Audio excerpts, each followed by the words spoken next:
Very good morning to all of you. I hope you had a nice Sunday and enjoyed yesterday after exhaustive and extensive days of this workshop, and we come back with continuation of the exact solution of the Navier-Stokes equation today. So, we have considered one example where we discussed about fully developed flow through a parallel plate channel.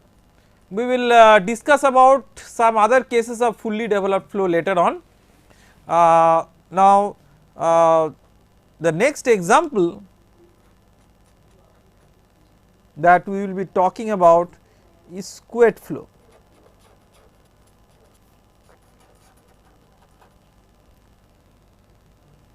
So, what is squared flow? Let us consider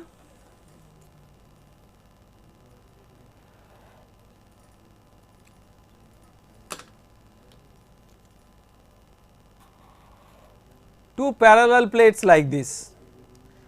Out of these parallel plates, the top plate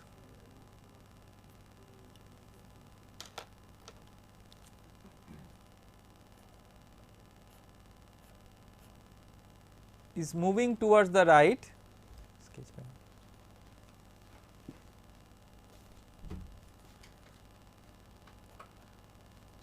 with a velocity u1, and let us say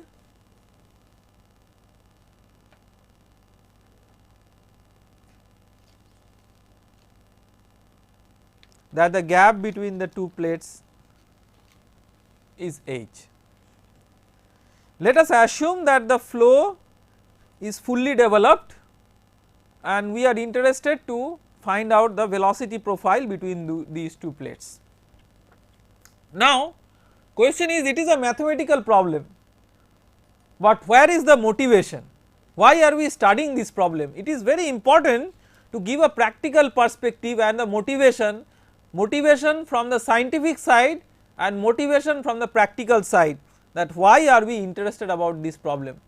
Again I am emphasizing that as a teacher it is very important to talk about these things, like we can start away with the governing start straight away with the governing equations and start solving the problem, but before solving the problem I would like to discuss about the perspective. Now, just think of a practical situation. Let us say that you have a shaft like this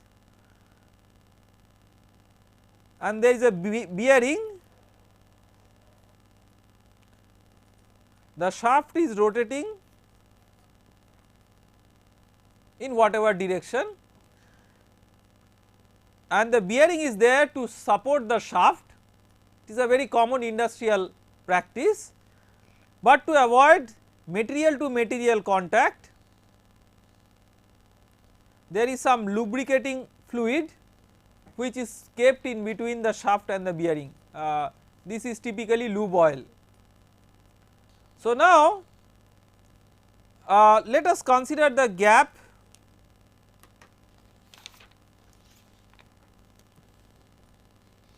let us take any radial section and consider the gap between the shaft and the bearing. Across this gap you have a change in velocity from, if r is the radius of the shaft, velocity, the inner velocity is omega into r if omega is the angular velocity of the shaft, and the outer velocity is 0 because the bearing is stationary. So, the fluid velocity varies from omega r at v theta is equal to omega r at r equal to capital R, and if h is the gap between the shaft and the bearing, then v theta is equal to 0 at r equal to r plus h.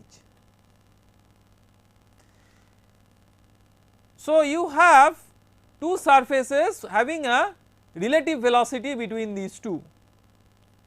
Now typically the gap between the shaft and the bearing is small. So h is small.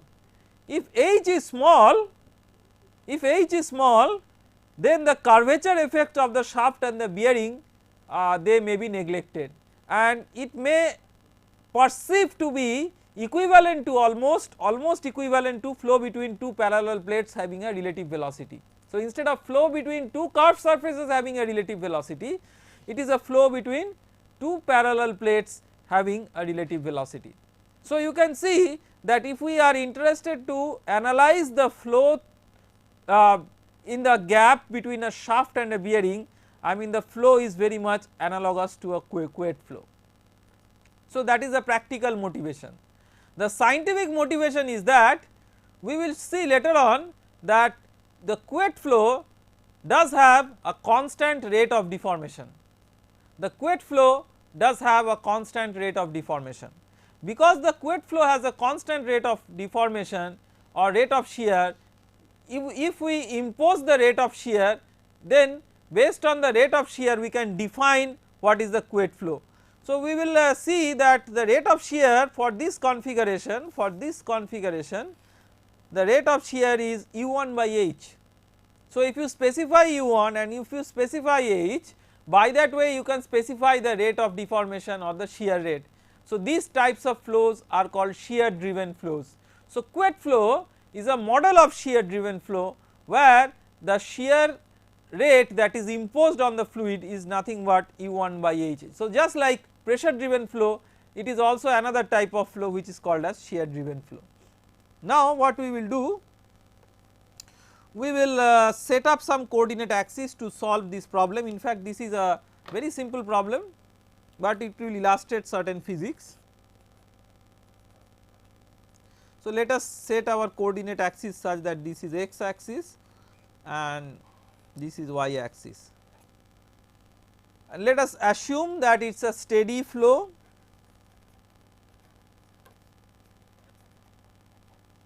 incompressible flow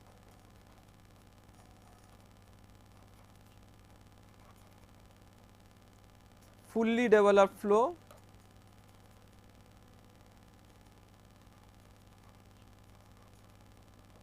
and two dimensional flow. Now why two dimensional flow? Because we have actually considered again flow between two parallel plates where the width of the plate is very large as compared to the height h. So for all practical purposes, so W much greater than h. So for all practical purposes flow is taking place in the xy plane. So this problem has governing equations exactly, I mean simplified governing equations exactly very similar to the plane Poiseuille flow. So let us write the summary of the discussions that we had from the plane Poiseuille flow, then we will go ahead with that. So from the continuity equation for two dimensional incompressible flow,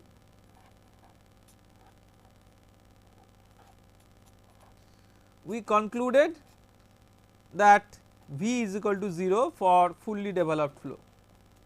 I am not going into the derivation again because we have done it extensively in the previous lecture. So if V is equal to 0, then the y momentum equation gives del p del y equal to 0. Again this simplification was shown earlier, and let us now see what the x momentum equation says. Let us draw the schematic of the problem again.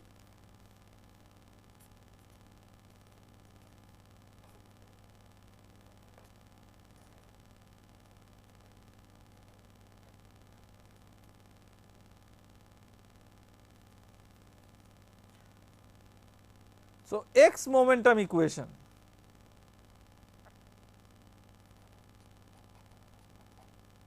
in the x momentum equation you have the left hand side 0 because it is fully developed, is equal to mu d2u dy2 minus dp dx.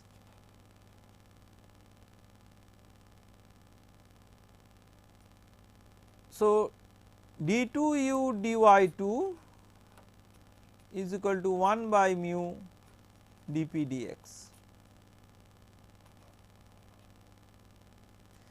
We had discussed extensively that because this is a function of y only, this is a function of x only, that means each equal to constant.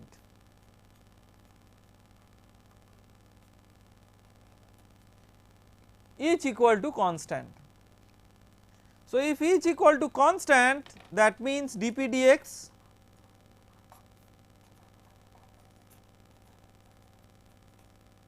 is equal to constant. So, one of the very important conditions that is fulfilled for fully developed flow is that dp dx is constant, that means pressure gradient is a constant in the fully developed region. So, P versus x is linear. So, because P versus x is linear, let us say that Pi is the channel inlet pressure and Po is the channel outlet pressure. If this be so, then we can write dp dx. So, and if the channel length is L, that means P0 Po minus Pi by L, this is dp dx. Okay. Now, let us consider a special case. We will see later on that if this special case is not fulfilled, then what happens. Special case Pi equal to Po, that means there is no pressure gradient imposed on the fluid. So, how is the fluid moving? The fluid is moving like this, the top plate is dragged towards the right and this induces the motion of the fluid towards the right by viscous action. The bottom, at the bottom plate, the plate wants to hold the fluid. So, there is a relative motion between the top plate and the bottom plate that is creating a shear driven flow. That is the physics of flow in this kind of a situation. So, when Pi equal to Po, you have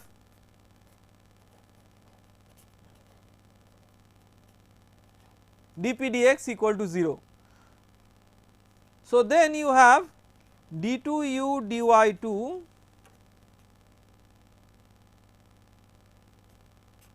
is equal to 0. So, du dy equal to C1, this means u equal to C1y plus C2. So, the velocity profile is linear. Now, how do we find out the constant C1 and C2?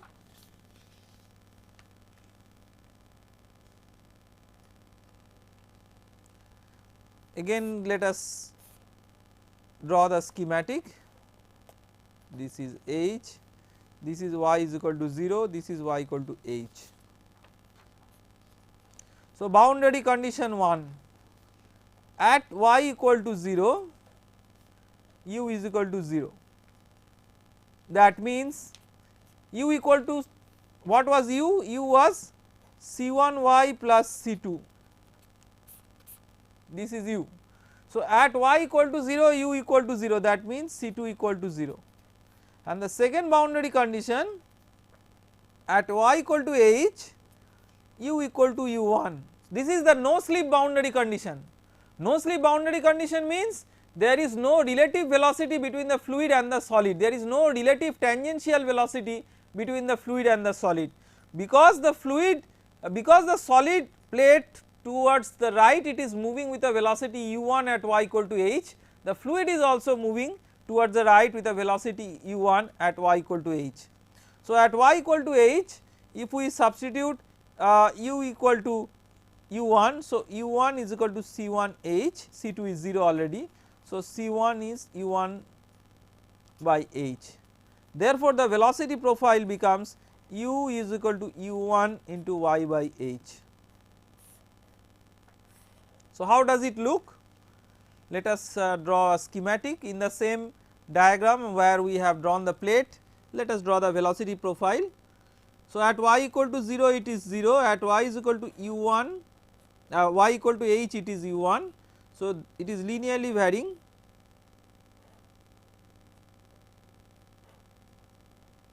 like this. So, it is a linear velocity profile and du dy is equal to u1 by h, and because there is no v, this du dy represents the rate of shear deformation. So, it is having a constant rate of shear, and that is why this is called as a shear driven flow. Now, if we relax the special case, so if we consider combined Couette and plane Poiseuille flow,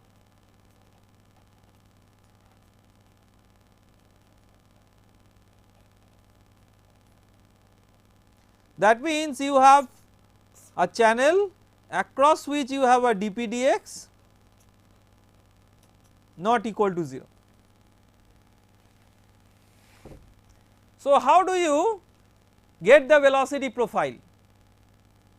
To get the velocity profile, we have to remember certain interesting thing, that we can get the velocity profile from the solution of the plane Poiseuille flow and from the solution of the plane Couette, pure Couette flow where there is no pressure gradient. We can just add the two solutions. Why we can add the two solutions? See, you have the governing differential equation d2u dy2 mu d2u dy2 plus minus dp dx is equal to 0. Let us say u is equal to u1 is the solution for plane Poiseuille flow, u equal to u1 is the solution for plane Poiseuille flow. So, you can write mu d2 u1 dy2 minus dp dx equal to 0, and let us say u equal to u2 is the solution for the Couette flow, plane Couette flow without pressure gradient, u equal to u2. So, mu d2u d2u2 dy2 is equal to 0.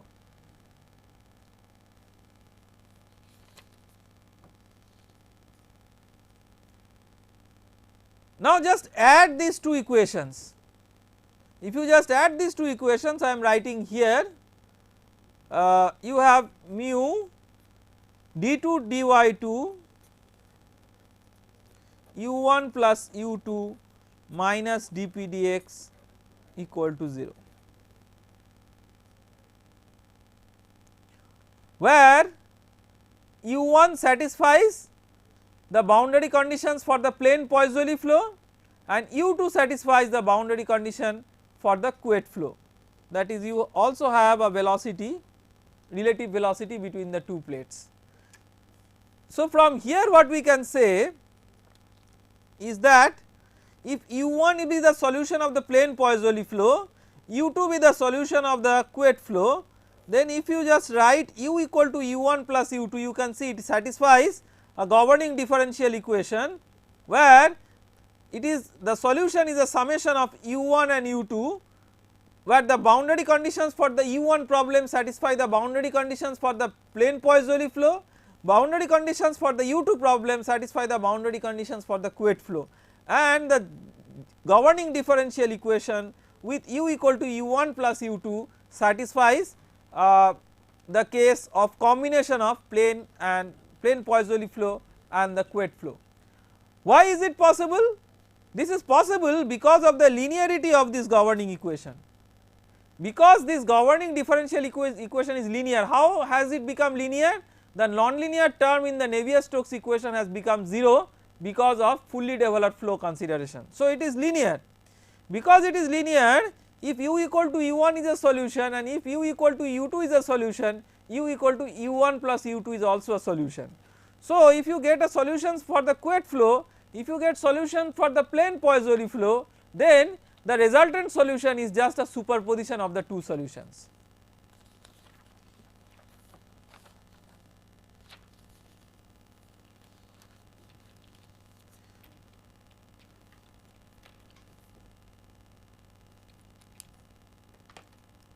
So, let us make a schematic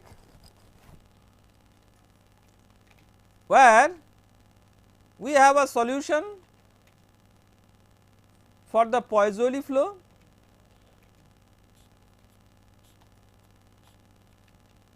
let us draw the plates also, plus we have a solution for the Couette flow if the top plate is moving like this.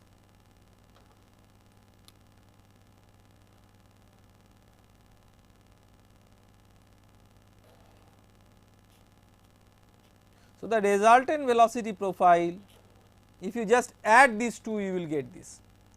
Now, there are some interesting cases. I will not get into the interesting cases, but leave those cases to you as a homework, but consider that there are two possibilities, two broad possibilities. One is that these two flows are aiding each other, that is the Poiseuille flow is trying to make the flow move forward along the x direction and the Couette flow is also trying to make the fluid flow forward in the x direction, then they will aid each other. However, let us say that the velocity of the top plate, just as an example, is u1 along negative x direction. If it is u1 along negative x direction, then depending on the strength of u1, it may be possible that the flow actually reverses in certain locations. So, the Poiseuille flow is trying to make the flow move forward. If u1 is along the negative x direction, it will try to make the flow move backward.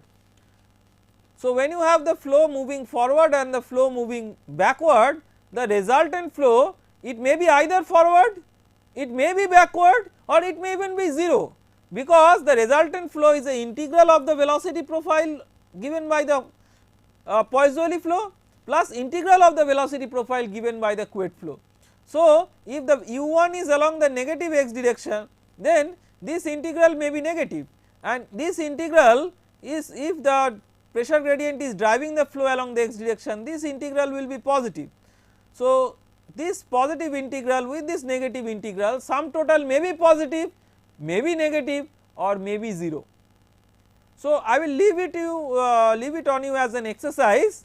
Please complete this exercise and we may discuss about this exercise later on in the tutorial session, that you find out the locations of maxima and minima in the velocity profile. You assume that there is a pressure gradient, this is given, there is a velocity u1 which is also given. Based on these two, you figure out what is the maxima in the velocity profile, does it occur anywhere in between the top plate and the bottom plate, what is the minima in the velocity profile if it occurs anywhere between the top plate and the bottom plate, conditions under which the net flow rate is positive, conditions under which the net flow rate is negative, and conditions under which the net flow rate is 0.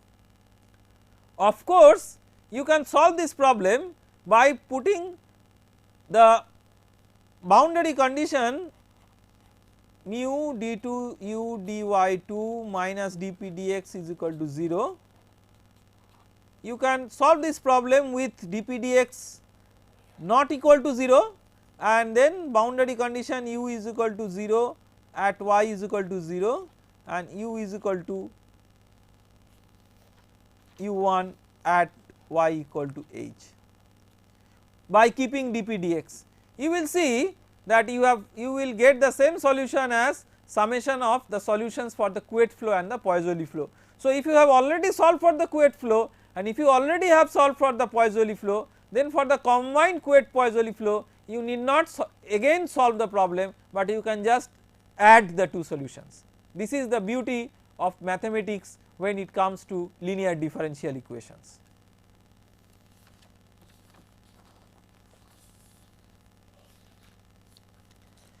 So, we will consider the next example.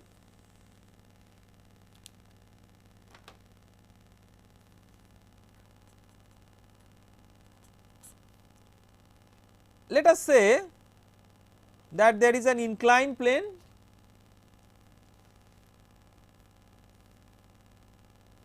with an angle of inclination theta,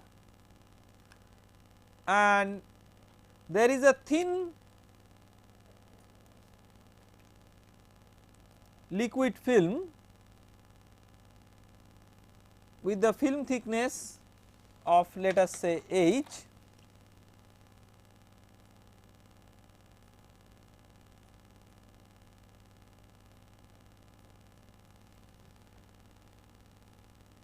and gravity is vertically downwards. So, this kind of flow in practice it occurs and it is called as thin film flow.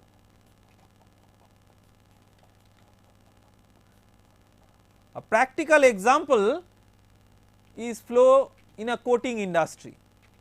So, you have a thin film flow. Let us assume that all the other assumptions are valid which we have used for the previous problem. I am not repeating again, I am not writing again, but verbally I am repeating to in the interest of time, that it is steady flow, fully developed flow, incompressible flow and two dimensional flow. So, if you have that kind of a situation, then what is the velocity profile in the thin film? So, let us so from the continuity equation we have already learned that what we get from the continuity equation.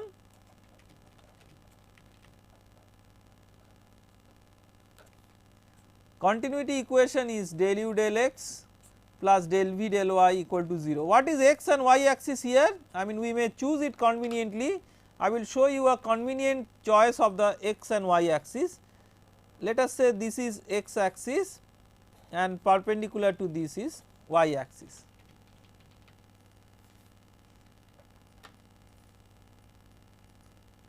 So, del u del x plus del v del y equal to 0. Now,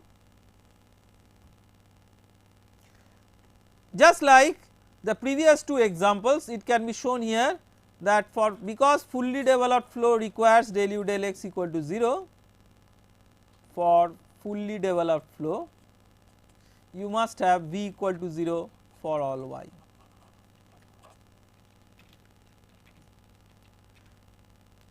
Now, let us write the y momentum equation.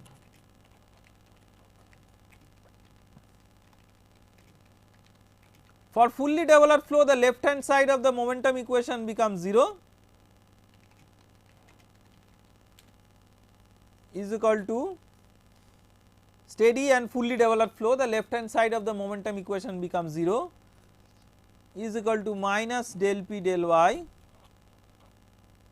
plus mu del square v del x square plus del square v del y square, plus because this film is freely flowing along gravity.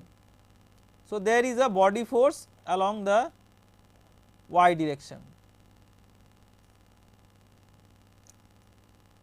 So, what is the body force along y direction?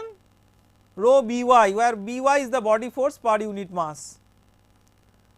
So, you have G here. So, let us see, this is G.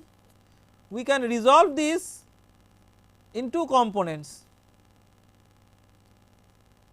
One component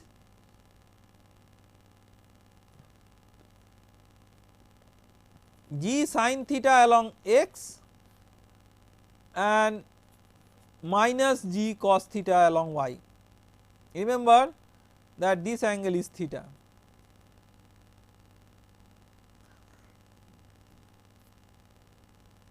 So, in place of By we can write minus G cos theta, and V is 0 for fully developed flow. So, this will be 0. So, del P del Y is equal to minus rho G cos theta. So, this is a very basic difference between the thin film flow and the plain Poiseuille flow. In the plain Poiseuille flow, del P del Y was identically 0. Here del P del Y is not identically 0, but we can simplify this to an extent that this can be neglected. When can this be neglected? The variation of P with Y. If the film thickness itself is very small, if H is very small, then P variation with Y can be neglected over that very thin film. That is why we consider it a thin film, not a thick film. So, for thin film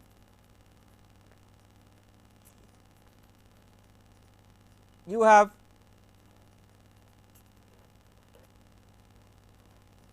so P is virtually a function of x only.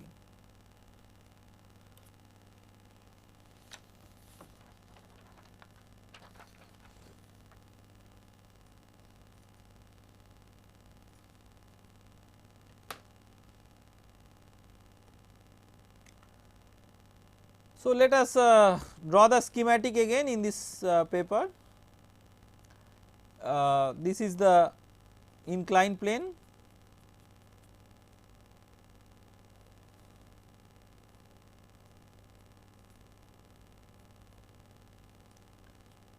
and we set up the axis as usual. So, let us write the x momentum. Again the left hand side is 0 because it is fully developed. When it is fully developed, we will not write the left hand side. Steady and fully developed means the total acceleration will become 0. So, the left hand side is 0. 0 is equal to minus del P del x plus mu del square u del x square plus del square u del y square.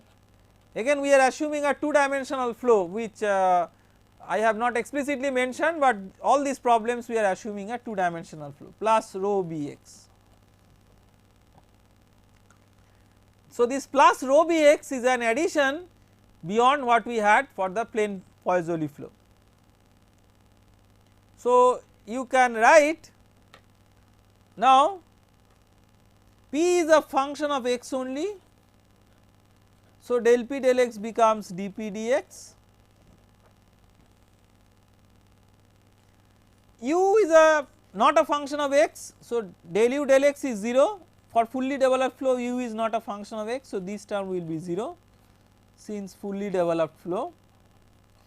Because u is a function of y only, so this becomes del square u del y square, and Bx is nothing but g sin theta.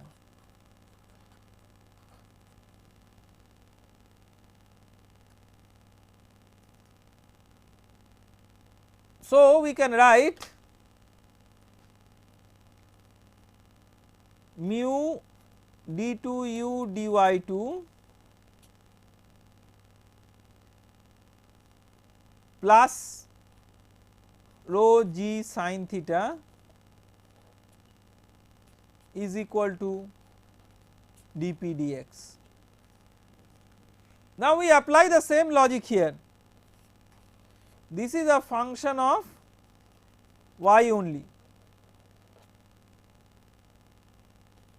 This is a function of x only, that means each is a constant.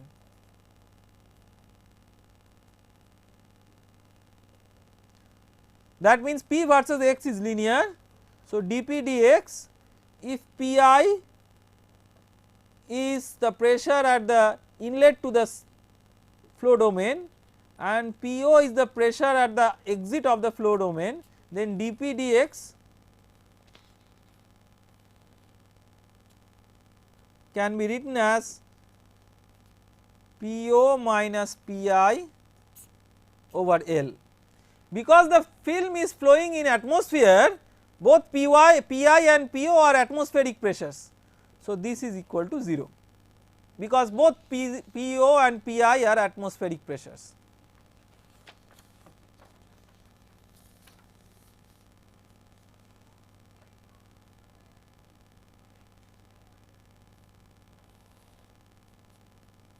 So, let us make the sketch again.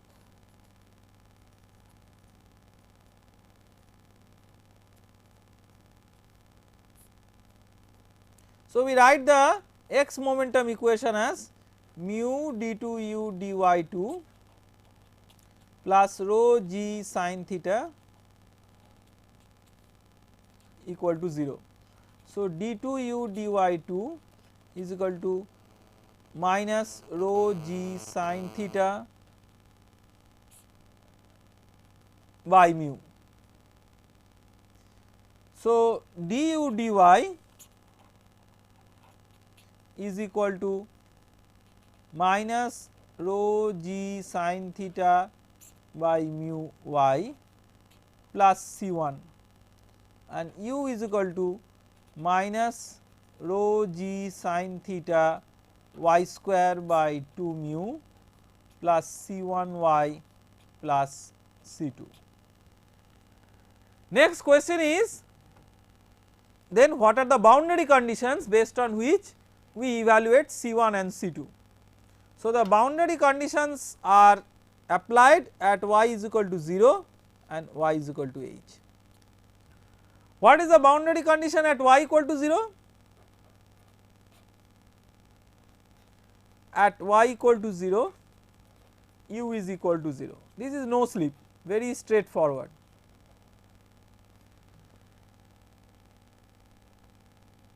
But what is the boundary condition at y equal to h? Let us discuss about that more carefully.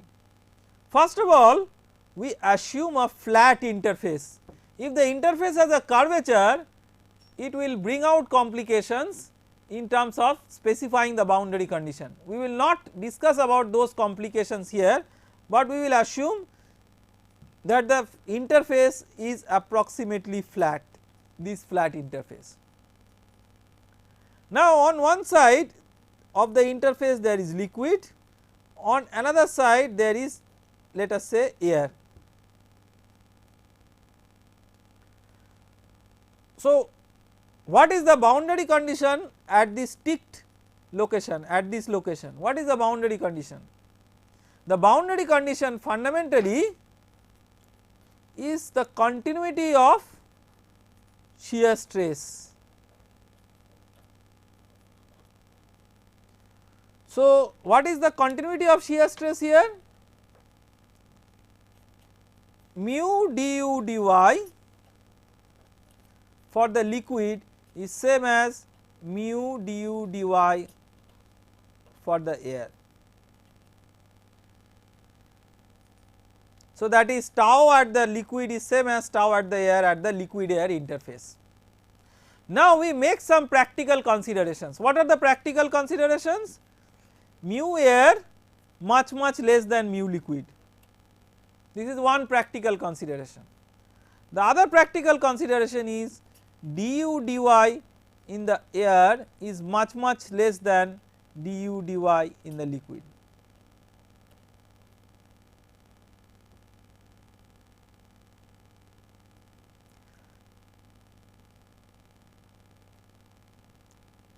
So, in fact the velocity in the air is almost like, I mean, you do not have a very high value of du dy in the air. So, you can think about that du dy, or even if you are not bothered about this du dy, you can clearly say that if mu air is much less than mu liquid, then the right hand side will become 0 irrespective of what is du dy of air. If mu is very small, if mu of air is much less than mu of liquid, then this will be negligible, and then what it boils down to that du dy liquid is 0 at the interface. So, the boundary condition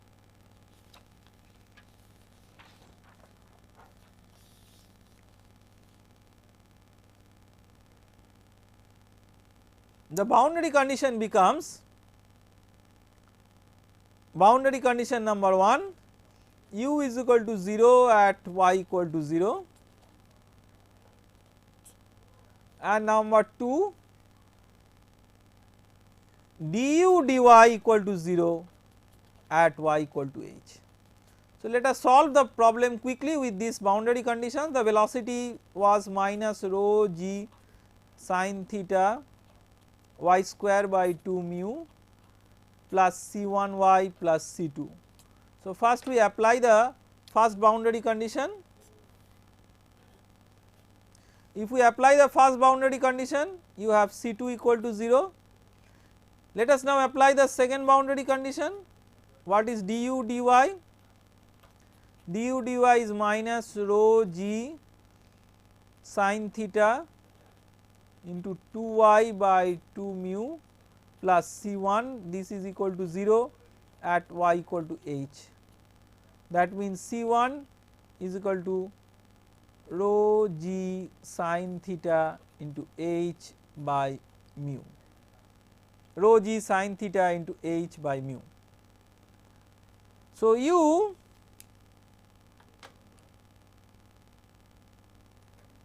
equal to rho g sin theta by mu into yh minus y square by 2. So, clearly you can see it satisfies the boundary conditions. At y equal to 0 u is 0, and at y equal to h you have du dy equal to 0. So, you can see this is also a second order variation in the velocity profile. Okay. So, we have worked out some problems with the rectangular Cartesian coordinate system. Next we will take up a very important exact solution of the Navier-Stokes equation, which deals with fully developed laminar flow in a circular pipe. This is known as Hagen-Poiseuille flow.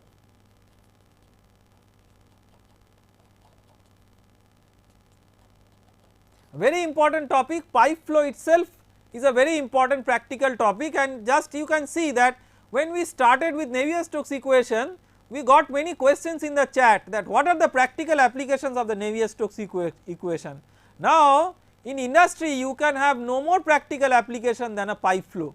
So, you can see that fully developed laminar flow in a circular pipe, this we will see that how we can use Navier-Stokes equation to get the velocity profile and the wall shear stress and the friction factor based on these considerations. So, to do that, let us consider that there is a circular pipe.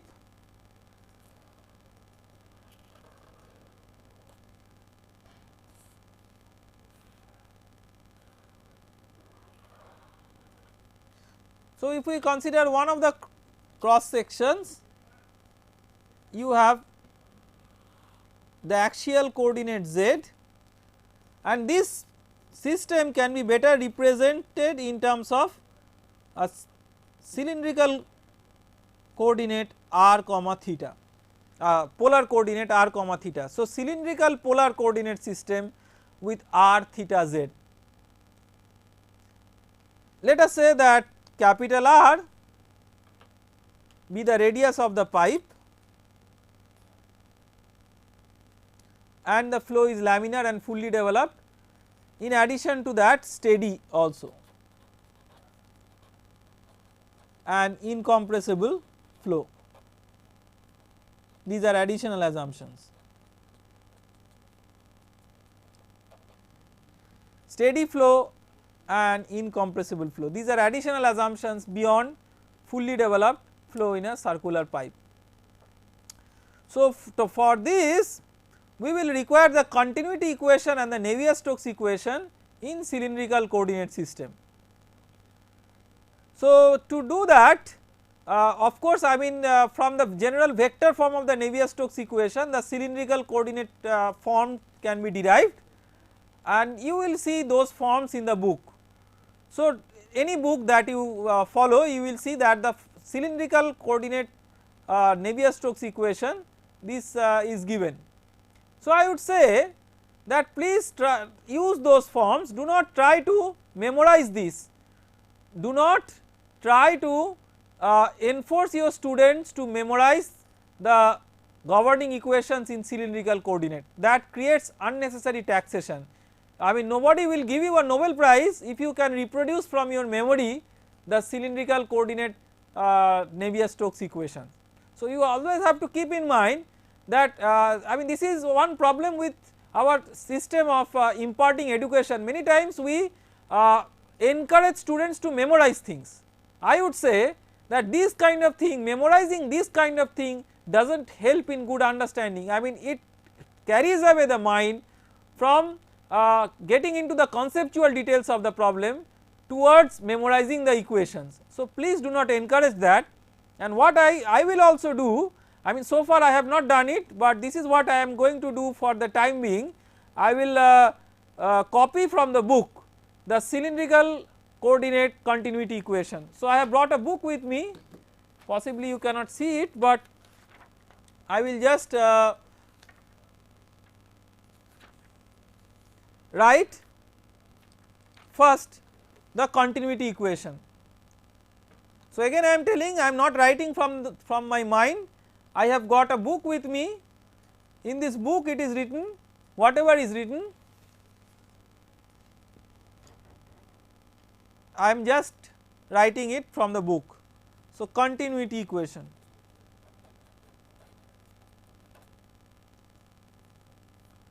One by r del del r of rho r v r plus 1 by r del del theta of rho v theta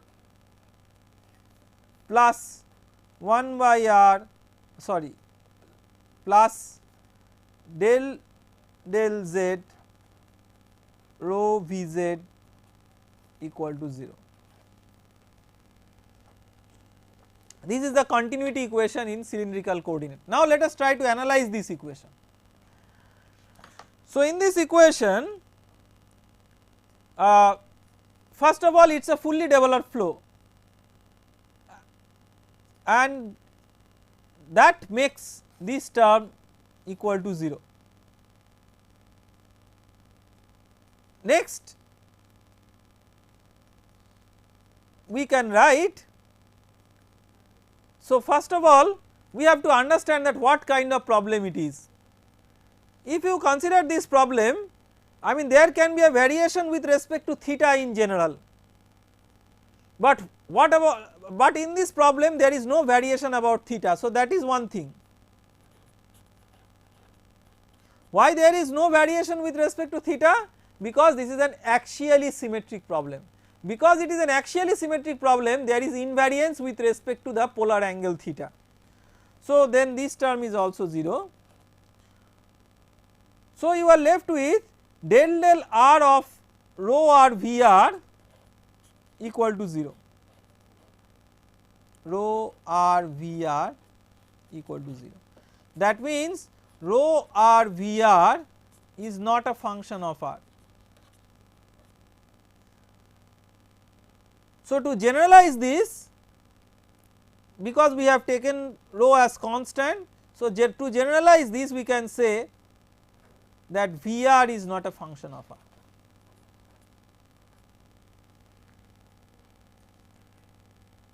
So, if V r is not a function of r, that means we can say that V r is equal to 0 at r equal to capital R. This is what we can say from the boundary condition at the wall. At the wall of the circular pipe, at the wall of the circular pipe you have, at the wall of the circular pipe you have V r equal to 0. Why this is 0? Because of no penetration boundary condition. So, Vr equal to 0 at r equal to r, that means Vr is equal to 0 for all r. So, we have V theta equal to 0 because there it is not a swirling flow. If you have a swirling flow through a pipe, which is important for many combustion applications, if you have a swirling flow, a rotating flow, then you may have V theta, but this is not a swirling flow, this is just parallel flow, fully developed plain simple parallel flow. So, you do not have V theta. So, V theta is 0, Vz is not 0, but there is no variation of Vz with respect to z for fully developed flow, and you have Vr also equal to 0. So, this is what is a summary of the velocity considerations which we will use in the momentum equation. So, if you could not see the last line, I am just showing it here again. Vr is equal to 0 at r equal to r, that means Vr is equal to 0 for all r. This is what I had written in the last line, maybe it was not clear because the page was oriented a bit differently, but I have verbally mentioned this to you. Okay. Next, we will invoke the r momentum equation. Again I am writing it from the book and I will show you the simplification. So, r momentum equation.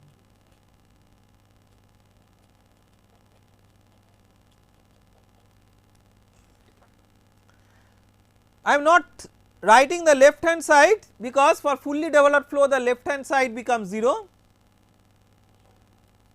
So, I am not taking additional labor in writing the left hand side. 0 is equal to minus del p del r plus mu del r of 1 by r del r of r v r plus 1 by r square del square v r del theta square plus del square v r del z square minus 2 by r square del v theta del theta. Now, we do not care really about what are the details of these terms in the right hand side. Why we do not care? See, these terms contain either Vr or V theta. So, Vr is 0, it contains either Vr or V theta. Vr is 0, V theta is also 0. So, all the terms except del p del r have been shown to be 0. That means del p del r is equal to 0. That means p is not a function of r. Therefore, p is a function of z only. So, p could potentially be a function of r theta and z. Because of axial symmetry it is not a function of theta. From r momentum we have shown that it is not a function of r, therefore, it is a function of z only. Next, let us write the z momentum equation.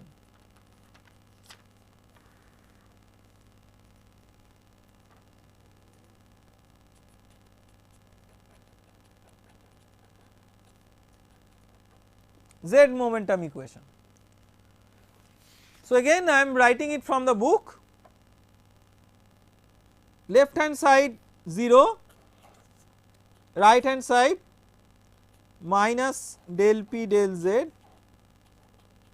plus mu 1 by r del r r del v z del r plus 1 by r square del square v z del theta square plus del square v z del z square.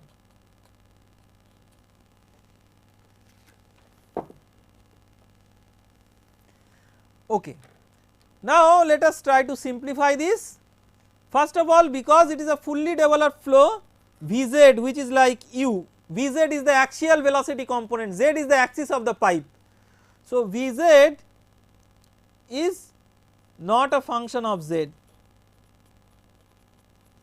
that means del Vz del z equal to 0, its second order derivative is also 0. So, this becomes 0. Because of axial symmetry Vz does not vary with theta, so this is equal to 0. So, Vz is not a function of z, Vz is not a function of theta. So, Vz is also a function of r only, just like p is a function of z only, Vz is a function of r only. So, this becomes dp dz, and here the partial derivative will become ordinary derivative. So, it will become 1 by r ddr r dvz dr. So, let us take a new sheet of paper and proceed with this.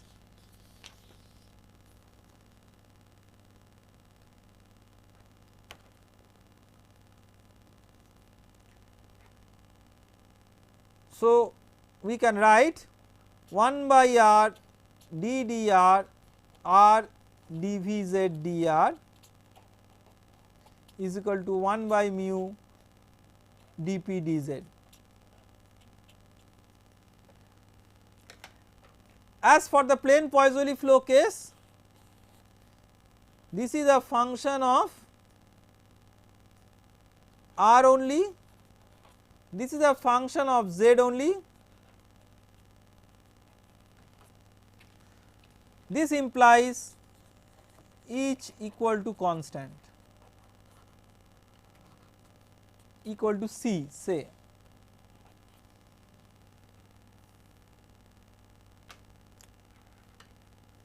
So, we can write here, we can first integrate this. So, we can write d of r dvz dr is equal to c r dr. So, r dvz dr is equal to c r square by 2 plus c1. So, dvz dr is equal to c r by 2 plus c1 by r.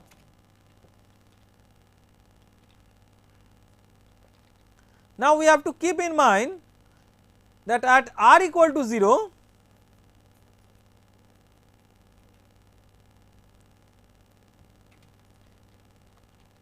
you must have Vz defined.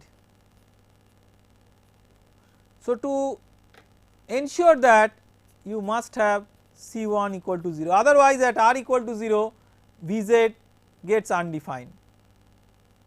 So, that is one way of looking into it. Otherwise, you can say that at r equal to 0 dvz dr equal to 0, that is an alternative way of specifying the boundary condition. So, if you specify at r equal to 0 dvz dr equal to 0, you will automatically get C1 equal to 0. So, either way of looking into it, either a defined and finite velocity, not only defined, it is finite. So, it may be defined, but it is infinite, that kind of velocity is not the practical velocity field. So, it is defined and finite. So, that means at r equal to 0 you have either that condition or dvz dr equal to 0, that means C1 equal to 0. So, let us go ahead with the velocity profile.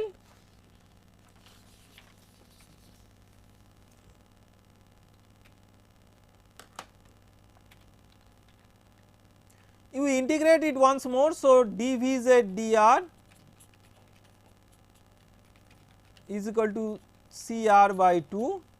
So, Vz is equal to C r square by 4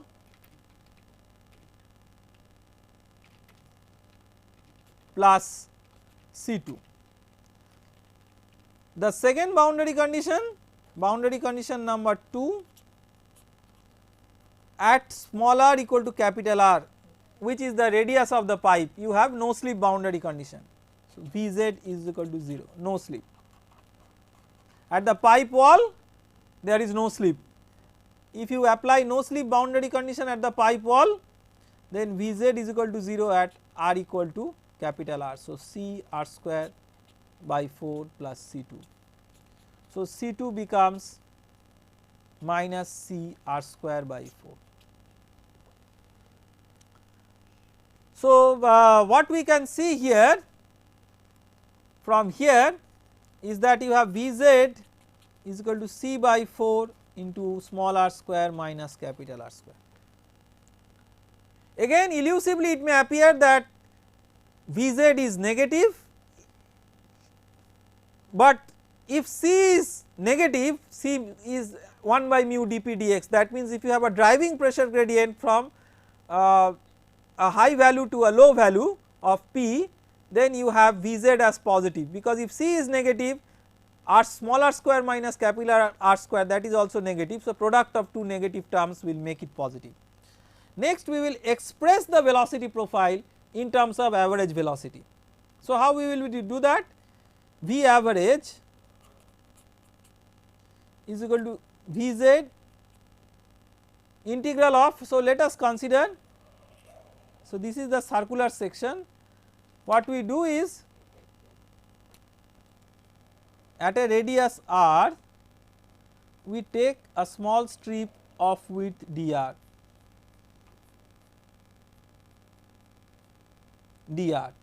width dr.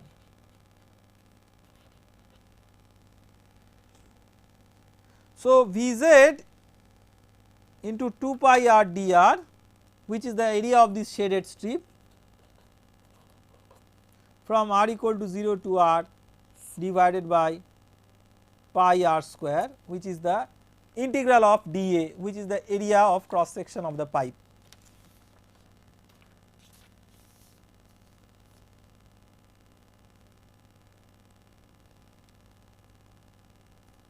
So, V bar is integral of, in place of V z we will write C by 4 into r square minus r square by pi r square dr into, sorry, 2 pi r dr, there is a 2 pi r dr.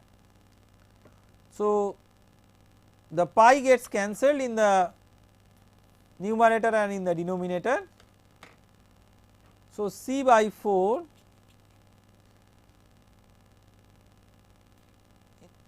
into 2 r cube dr is r to the power 4 by 4 minus 2 r square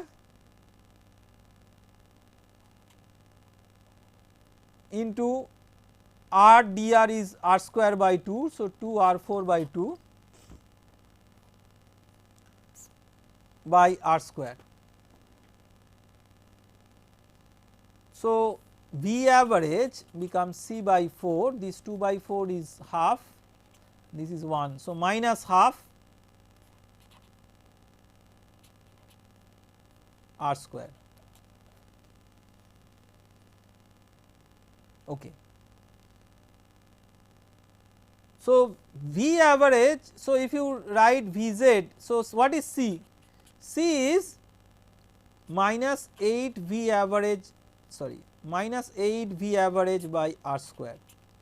So, V z, which was C by 4 into r square minus r square, in place of C we can write minus 8 V average by r square into small r square minus capital R square. So, V z by V average is equal to 2 into 1 minus small r square by capital R square.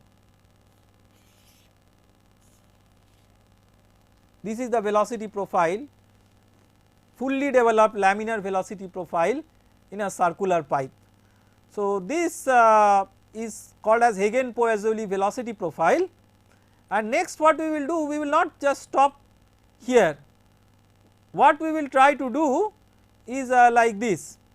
So, now let us recall that how did we define C?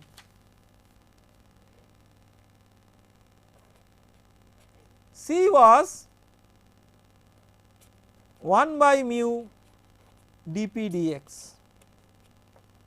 C was 1 by mu dP dx.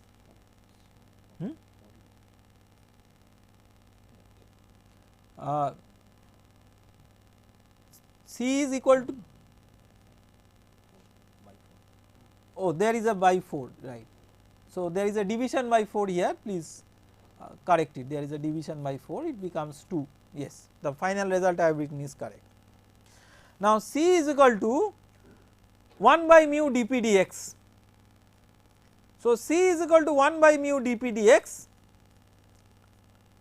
this is what we assume. So, this is equal to minus 8 V bar by R square. So, dP dx is equal to minus 8 mu V average by R square. Now, what is so important about dP dx? Let us make a first note, note number 1. Instead of dP dx, we can write dP star dx if we also have a gravity effect into consideration. In this problem, so far we have considered that the pipe is horizontal, but the pipe may be inclined or vertical. So, when the pipe is inclined or vertical, you have a gravity component and then you have that as a body force. So, in place of the minus dP dx, you will get a or minus dP dz, or here we have written dP dx actually, but please replace x with z because we are using the cylindrical system. It does not make any conceptual difference, but just for correctness replace x with z. So, dP dz. Now, in place of dP dz we will have ddz of P plus some rho g h. So, we can write that as dP star dz, where P star is the piezometric pressure.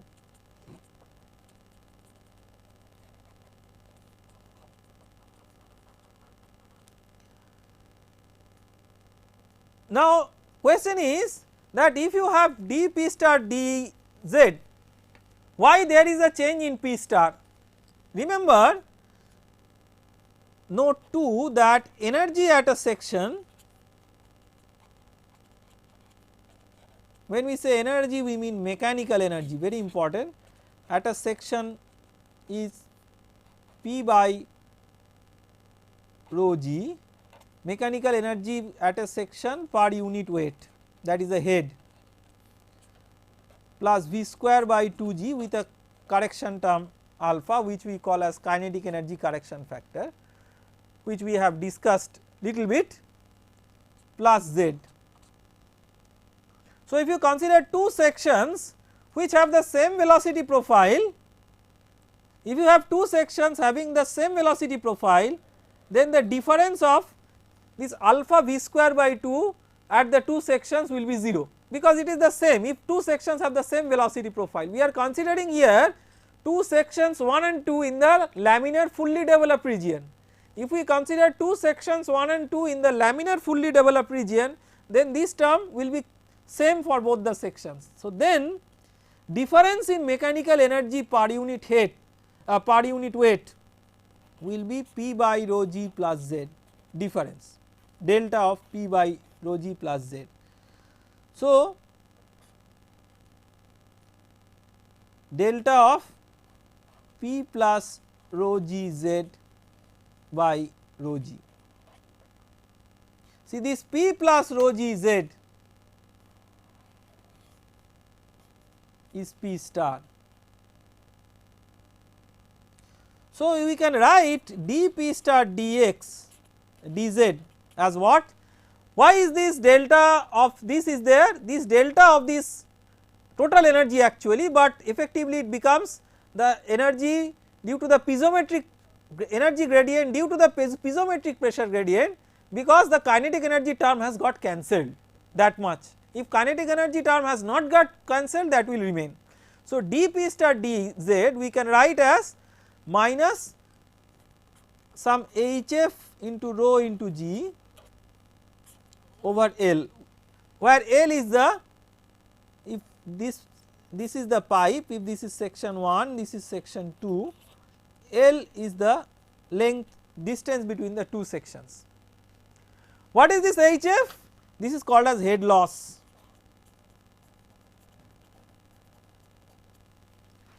This head loss is due to what? This head loss is due to the viscous effects, due to fluid friction, because of which there is a dissipation, and because of the viscous dissipation the mechanical energy is not conserved between sections 1 and 2. So, that is accounted for by writing this as minus HF rho g, where HF is the loss of piezometric pressure head and HF is positive, minus sign to indicate loss with HF positive.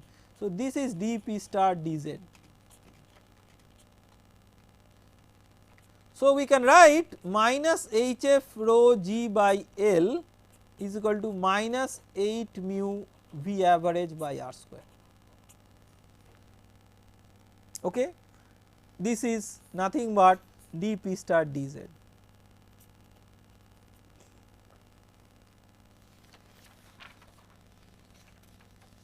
So, let me write this equation once again.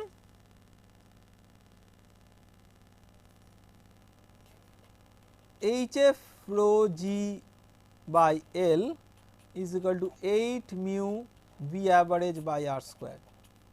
So, HF is equal to 8 mu V average R square,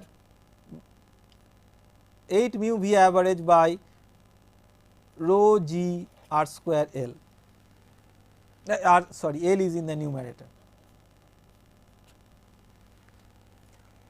So, this is known as Hagen-Poiseuille's law or Hagen-Poiseuille's equation.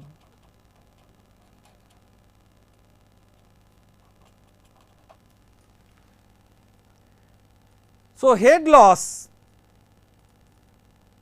is proportional for a fully developed laminar flow is proportional to the average velocity, proportional to the viscosity, proportional to the length and inversely proportional to the square of the radius. Now, we can express this in terms of the flow rate. So, if you write V average, because in experiments we actually measure flow rate instead of the average velocity. So, q by pi r square, and we can write the radius in terms of the diameter by 2. So, we can write in that case HF becomes 128 mu q L by rho g pi d to the power 4. Okay. So, this is an alternative way of writing the Hagen-Poiseuille's equation, where we have replaced it replaced V average in terms of the flow rate, volumetric flow rate q. Now, how does this HF or how is this HF related to the friction factor? So, there is a friction factor which is defined as Darcy's friction factor, very important in industry. It is defined as, it is a non-dimensional pressure drop. So, it is defined such that HF is equal to F L by D V average square by 2g. HF is equal to F L by D V average square by 2g. It is a non-dimensional piezometric pressure gradient. It is a non-dimensional piezometric pressure gradient.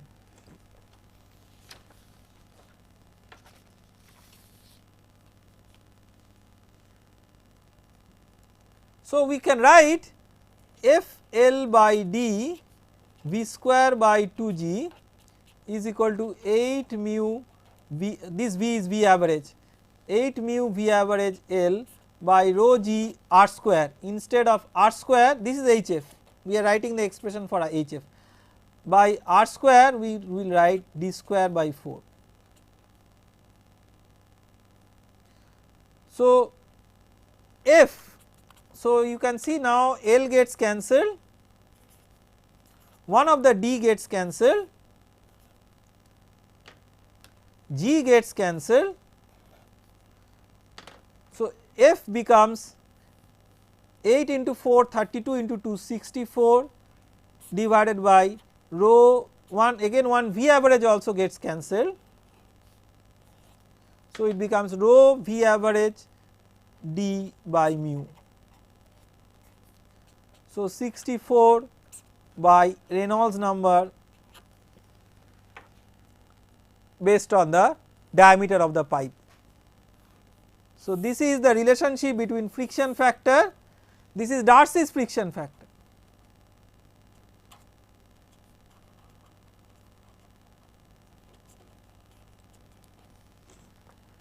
Now, you have to keep in mind, so this Darcy's friction factor is commonly used in industry. So, F friction factor into Reynolds number for fully developed flow through a circular pipe is 64, and that we have just proved. Now, we have introduced another friction factor, which is the Fanning's friction coefficient,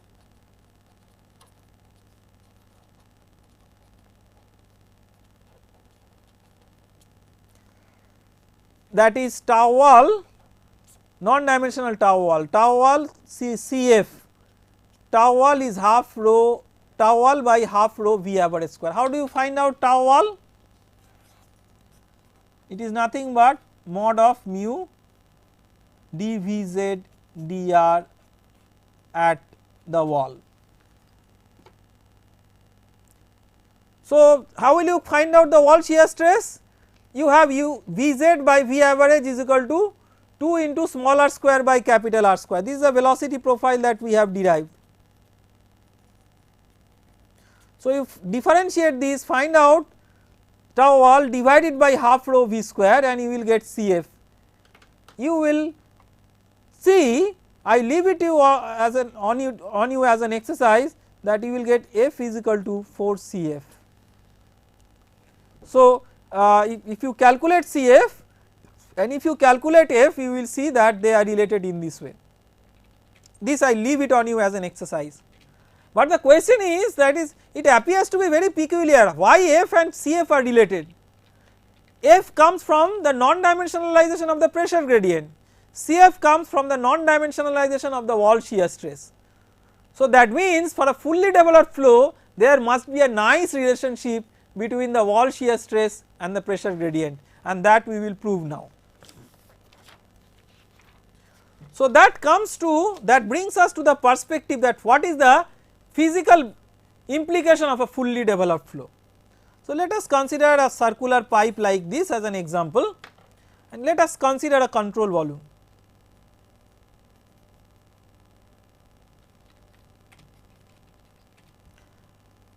Let us say that this length of the control volume is dz, and of course, the radius of the pipe is r. Recall the Navier-Stokes equation. We have shown that for steady fully developed flow, the left hand side of the Navier-Stokes equation becomes identically 0. What is the left hand side of the Navier-Stokes equation? It is nothing but the mass times the acceleration. So, for a fully developed flow, the important physical hallmark is that a fully developed flow is not accelerating. Because a fully developed flow is not accelerating, then what can you conclude from here? You can conclude that all forces are balanced. If all forces are not balanced, then the flow will be accelerating flow. So, if all forces are balanced, then what are the forces on this? On this side, P into pi r square, on this side P plus dP into pi r square, where P is the pressure. In reality, P is the piezometric pressure, because if you take the gravity effect into account, but for simplicity we are taking a horizontal pipe. There is also a wall shear stress. So, because of that there is a shear force. So, what is this shear force? Tau wall into 2 pi r dz. 2 pi r dz is the surface area on which the wall shear stress is acting. So, and these forces keep the situation balanced. So, because they keep the situation balanced, resultant force along z direction is equal to 0. That means P into pi r square minus P plus dP into pi r square minus tau wall into 2 pi r dz, that is equal to 0. All forces are balanced on a control volume. So, minus dp into pi r square is equal to tau wall into 2 pi r dz. So, that means tau wall is equal to minus r by 2 dp dz. So, you can see there is a nice relationship between wall shear stress and the pressure gradient, and this pressure gradient is the piezometric pressure gradient if we also take the gravity effect into consideration. So, non-dimensional wall shear stress is an indicator of the frictional loss, non-dimensional pressure gradient is also an indicator of the frictional loss, because they are related in this way. See, that is why in experiments we measure pressure drop, like if you are doing an experiment with a pipe, you measure pressure drop. When you measure pressure drop, you claim that to be related to the frictional loss. How do you claim that? You claim that because your pressure drop is related to the wall shear stress. So, wall shear stress you do not directly measure, but by pressure gradient implicitly by measuring the pressure gradient. So, you put two pressure tappings, because dp star dz is a constant, p star versus z is linear. So, along the section of the pipe you put two pressure tappings 1 and 2, you just find out P2 minus P1 by L. So, once you calculate that, you can see that that is an implicit indicator of the wall shear stress. There is nothing called as wall shear stress meter, but you can calculate the wall shear stress in this way.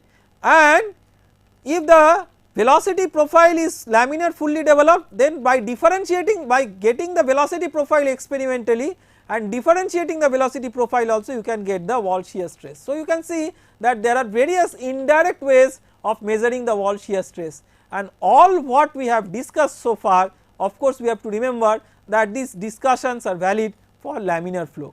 So, to summarize what we have discussed various exact solutions of the Navier-Stokes equations for steady fully developed laminar flow.